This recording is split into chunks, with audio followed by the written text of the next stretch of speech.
So let's get to it. You guys see it on the bottom. Trent Williams is back. Gave him the bag, but he didn't come alone. He's with somebody else. And we've all speculated about Alex Mack. Fit, Shanahan guy, center. Center's a vital piece to this offense and how it operates. Absolutely. And a lot of the early on offensive line struggles I would attribute to missing calls. Guys not communicating correctly, not so much technique all the time. Sometimes you can nitpick here and there when guys are not doing things correctly. But I would say for the large part, a lot of the issues that the offensive line was having was due to miscommunications, not understanding where the blitz were coming from. Now, Alex Mack is literally, you can say what you want about his age, but Alex Mack is plug and play. And you have absolutely. It's an absolute upgrade. Talk to me, Brad. So what was really cool about talking to Daniel, he was actually on Atlanta's team for 2 seasons on the practice squad. So he was in the same room with Alex Mack for 2 years. So he talked about him just being the literal pros pro. The dude on the practice field working his tail off every day, brought his lunch pail. He's a total leader of the room. He said one of the biggest, upsides to Alex is just how smart he is, man. He's just like, and you alluded to it already, a lot of the issues that we saw with the 49ers just was being able to identify pressure, being able to identify blitzes and act accordingly. And so we got put out of place a lot of times just because we had inexperienced centers, the majority of the year. So what was really cool about what Brunskill said is like we're getting a guy who's going to come in right away and be able to key on everything that's happening and get everyone in the right spot. So 49er fans should be pretty darn excited about this signing because, like you said, it's plug and play. It's right away. We're going. And then I think the thing is as well, too, and I think this is a little bit of something that I took issue with Daniel Brunskill. Just because a guy can play a bunch of spots doesn't mean that you should just be bouncing him around.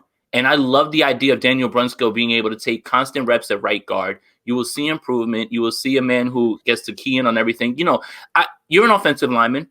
How hard is it to go from guard to center, back and forth? Like it's literally like it's a position right next to the guard, but it is 2 different positions completely. Talk to me a little bit about that.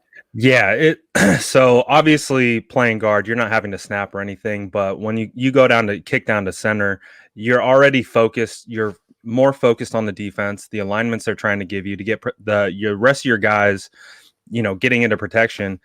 But let's say you have to reach block Aaron Donald as a center, you still have to snap the ball. Like you have to snap and work your technique.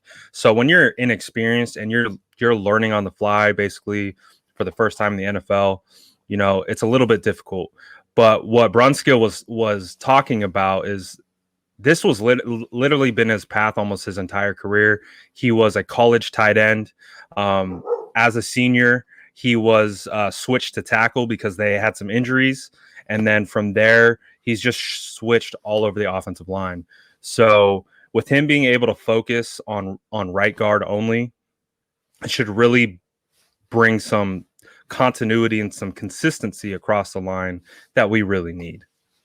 Yeah, and that's the biggest thing. Trent's back, best left tackle in the game. You now upgrade at center. This offensive line is going to improve vastly, I believe.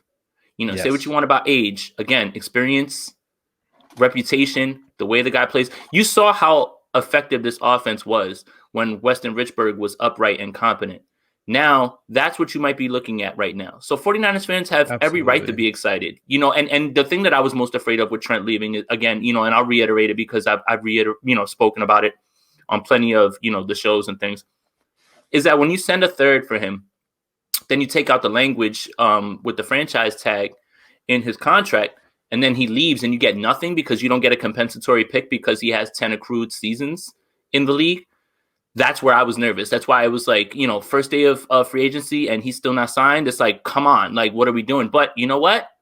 Apparently John Lynch and Jed York were not hacked.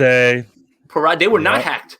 That was a wild night as well, too. Like, we didn't get a chance to really talk about that because we held off on Monday to do this on Wednesday, thinking that the first day of free agency would have a bunch of stuff going on. And I'm kind of glad we did.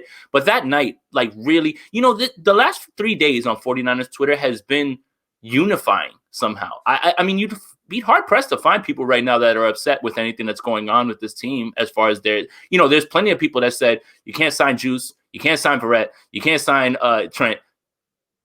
They're all here.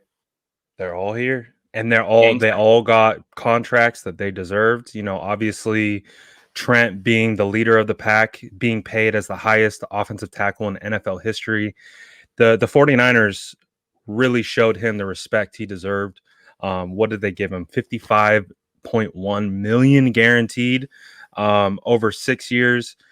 Absolute great. I applaud John Lynch, Parag Marathe, ownership for understanding how important Trent Williams was to this team, to the roster construction moving forward in the future, and giving him what he deserved. Because you and I talked about it. We were nervous when Papa came out and dropped that 4 for $80. We were like, oh, let's brace. I told my followers at the SF Niners, I was like, all right, guys, start mentally preparing. Don't get blindsided, because when they dropped those details, we knew that wouldn't get it done. And the deal that got it done was exactly what needed to happen. And I'm just hyped that ownership went to bat and they got it done. And Trent Williams is back.